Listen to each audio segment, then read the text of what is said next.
Hey everybody, what is going on? Hexlex here. Got another Master Duel video for you. Coming at you with some Radiant Typhoon gameplay. We're going to be starting off with a game against Hero that's going to be a very grindy game. Back and forth, 10 turn duel here. So we're going to be starting off going second. No hand traps, so we do have Droplet, and our opponent didn't do anything. So looks like a really promising start. Of course, you have to be a little bit careful when your opponent just doesn't do anything, because it means they're probably going to have a lot of hand traps, even if they didn't have their own turn 1 plays. Now, definitely going to want to fire off the vision during the draw phase, as always, to play around the Droll and Lockbird. They're going to respond with a Fuelos, to which I'm going to respond with my own Called By. Even if I don't draw anything off the vision, I can still combo off Shield Bearer searching for Eldam. So we're going to Call By the Fuelos, as mentioned. Although, I probably should have saved the Call By. We'll see in a second. We'll discard this extra Droplet, and then I'm going to activate the Shield Bearer. And they're going to chain with Ash Blossom. This is kind of why I say I think I maybe should have saved the Call By, because one Ash Blossom or Droll and Lockbird was pretty much always going to be able to stop my hand here. Although, to be fair, when I used Call By, we were still drawing 2 off of vision, so I was really hoping to draw like some amount of Radiant Typhoon plays off of the vision, but it just didn't really happen here. I think we could have probably OTK'd will only give them like a very minimal amount of draws off of Fuelos, which is why I say I probably should have saved that Call By, but that's also in hindsight, you know, in the moment, it's a lot harder to say. Now, here, our opponent and I are going to have like a bit of a back and forth, just passing back and forth to each other. Going to set this MST and then pass. Our opponent really struggling to find any amount of plays. I mean, they are on Hero. And again, I imagine their hand is probably locked up with mostly hand traps, and if I'm not playing, they're not going to be able to do anything either. This Varun does offer some opportunity to make some counter plays during their turn. Now, here they're going to fire off the Polymerization. So I'm going to chain Radiant Typhoon Ascendance, and then I'm going to chain MST on it. That way, not only can I special summon the Varun right off the bat, but the monster effect negation will be live right off the bat as well. Looks like our opponent's using Destiny Heroes Denier and Malicious in order to form the Phoenix Enforcer. Ascendance effect lets it reset itself, and again, we can use the Varun here in order to special summon. I think my opponent maybe should have tried to use DPE to pop one of my back rows here. Because, yeah, I was always going to just negate with the Varun, right? Although, if they have more follow-up, maybe they're trying to make me use my Varun negate sooner.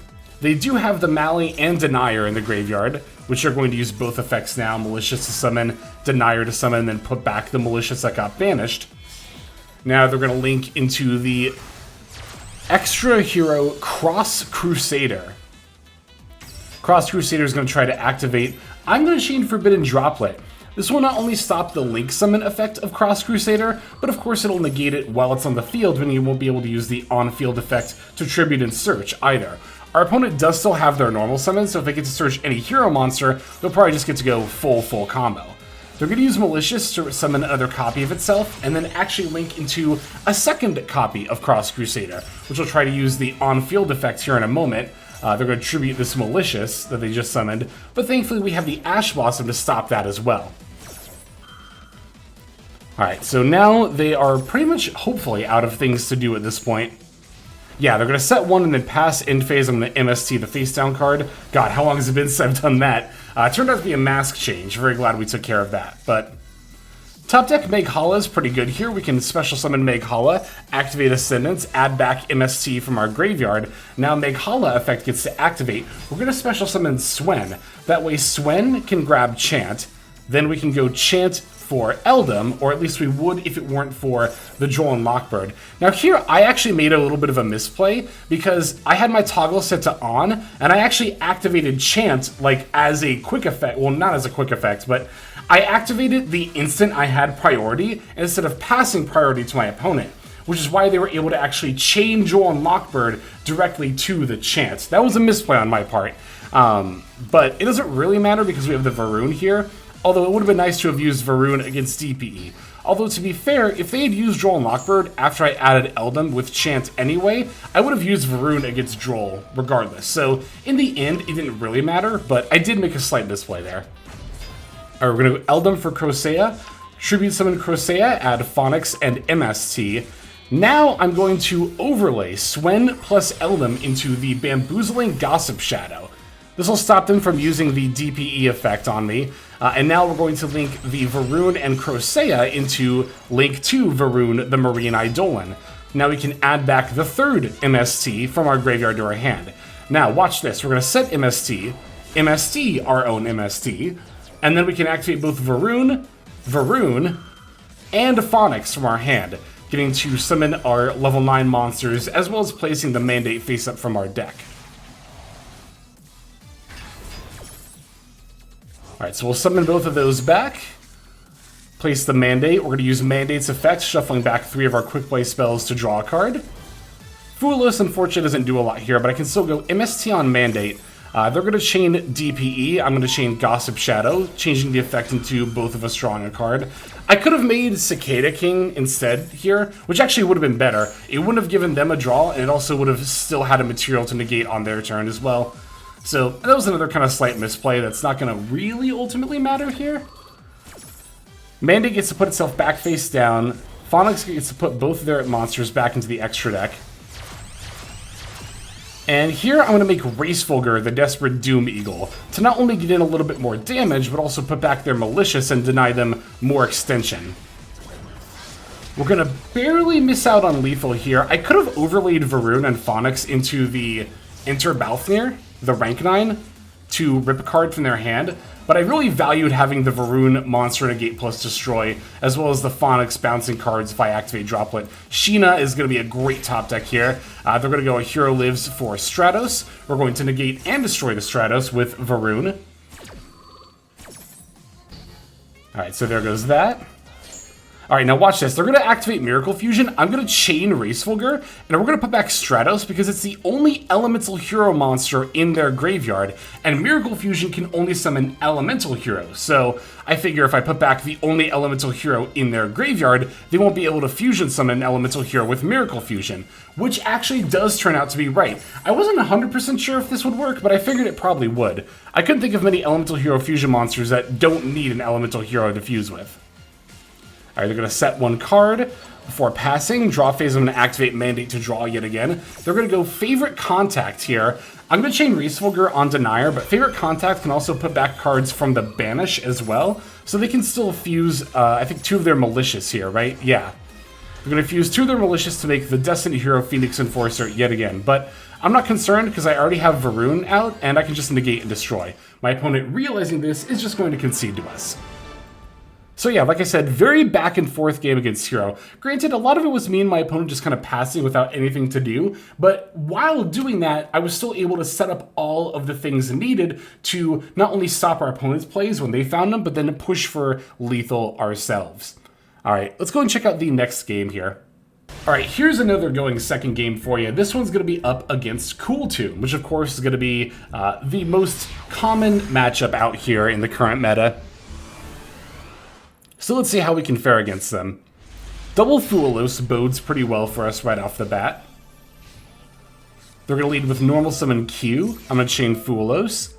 And they don't have any response to that, so we'll just chain the other one. No reason not to.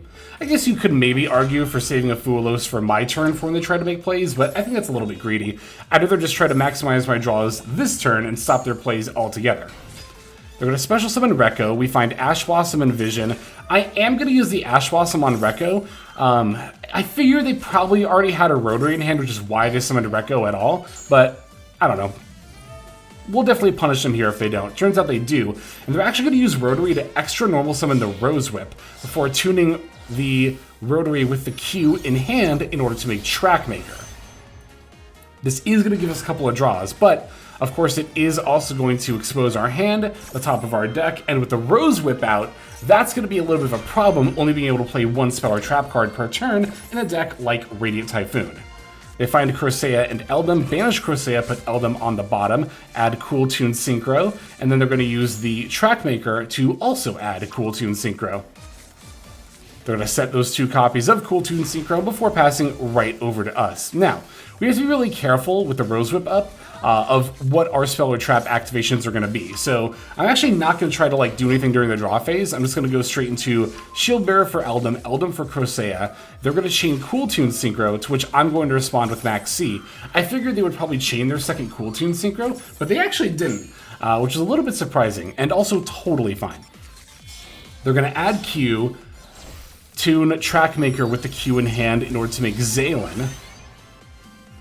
Then, of course, to get both the effects of Trackmaker and the Q. Now, we top deck Sheena, which is a phenomenal top deck here. I'm also going to use the Crocea effect in order to try to summon from hand, and sure enough, they're going to chain the Zaylin. Now I can chain the Sheena to the Zaylin, and all of a sudden things look so much better for me now. The Rose Whip is no longer on the field, meaning I can activate whatever I want.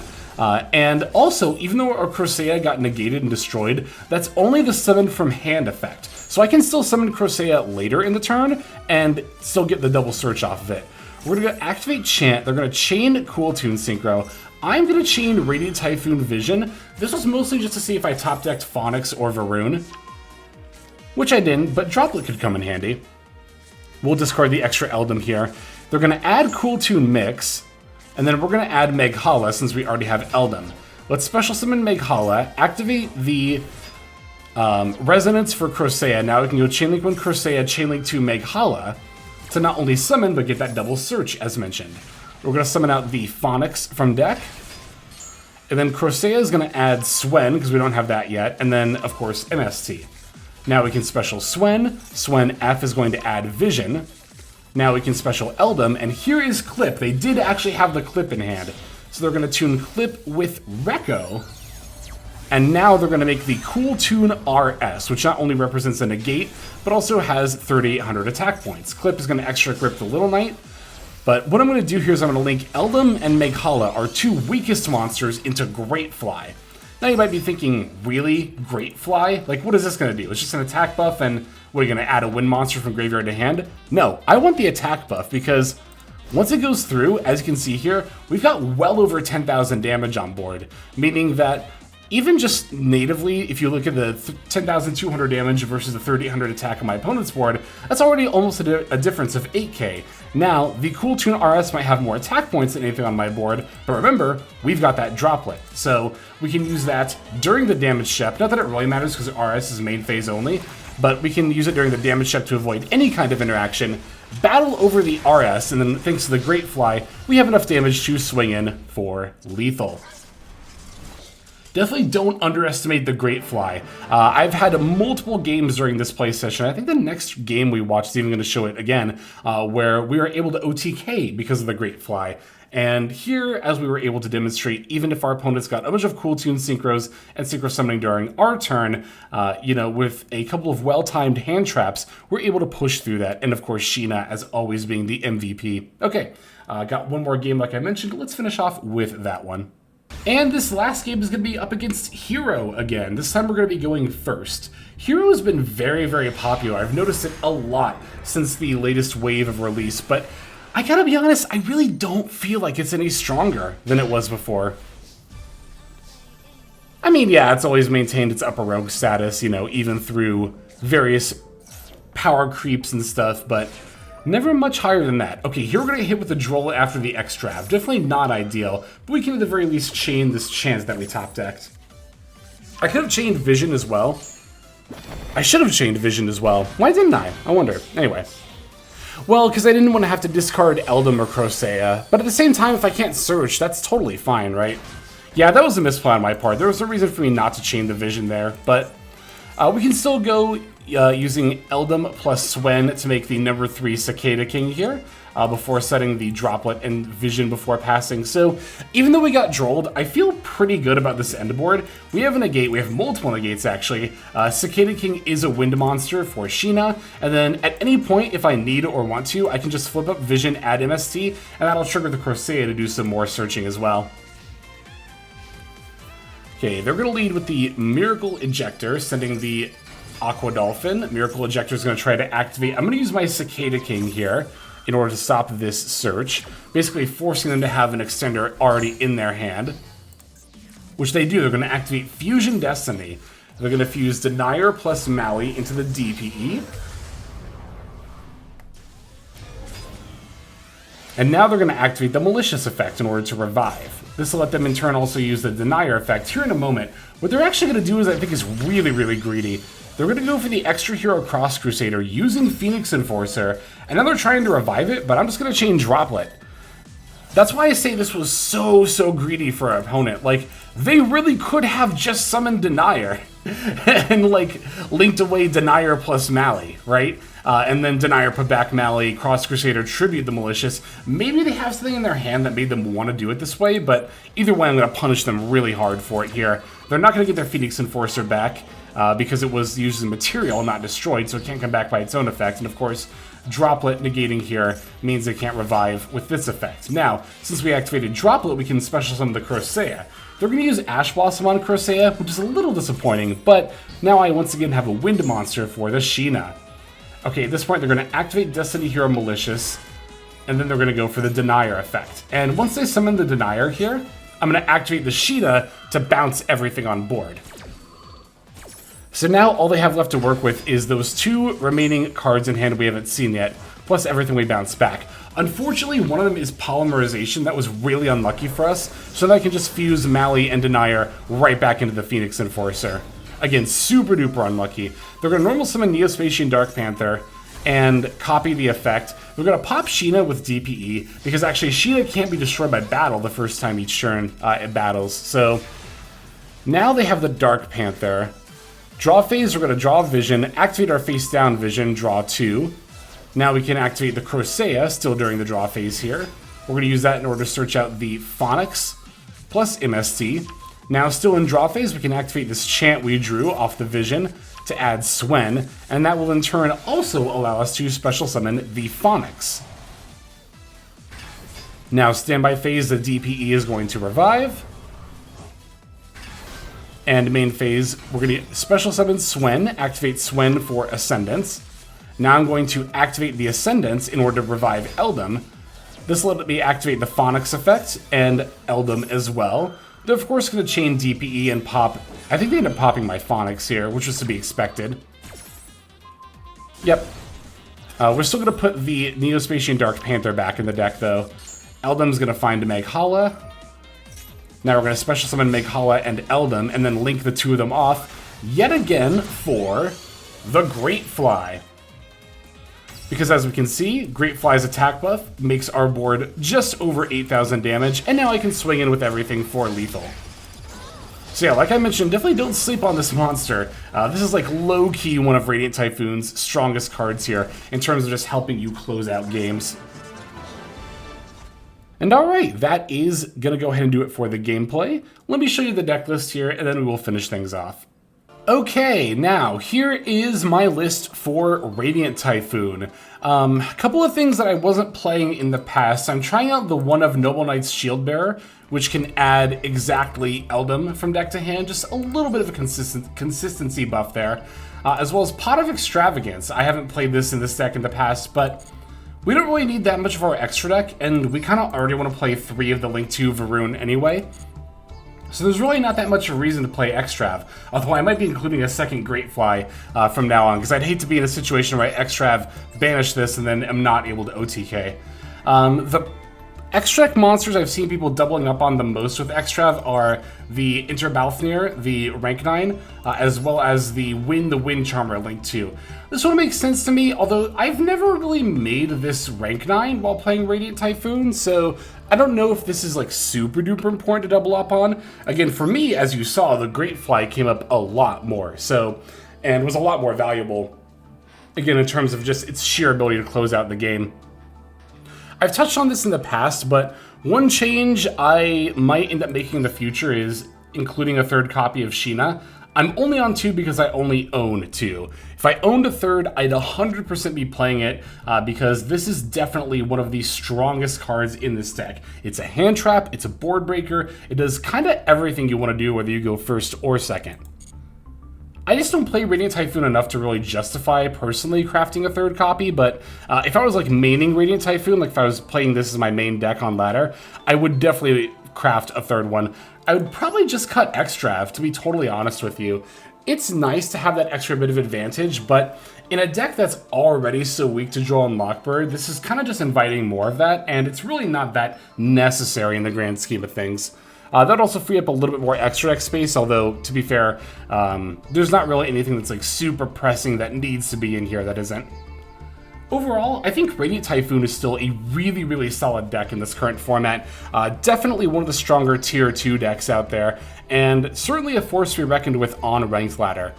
It's still a very skill-intensive deck, though, and I'm definitely going to keep practicing in the meantime in order to try and improve my gameplay with this for future videos. But thank you, as always, for watching. Super duper appreciate the support from you all, and I think that's just about going to go ahead and do it. So now that we've shown you the list and the games, it's time to move on to our outro and give an extra special thank you to our YouTube members and to Patreon subscribers.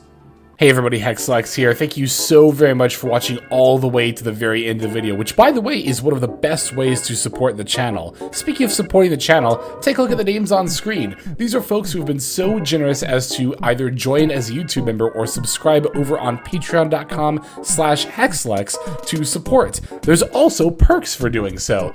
If you would like to see YouTube videos early, as well as some exclusive videos that get uploaded to YouTube, but for one reason or another I decide not to publish, definitely go ahead and hit that join button to see content early, as well as some exclusive content.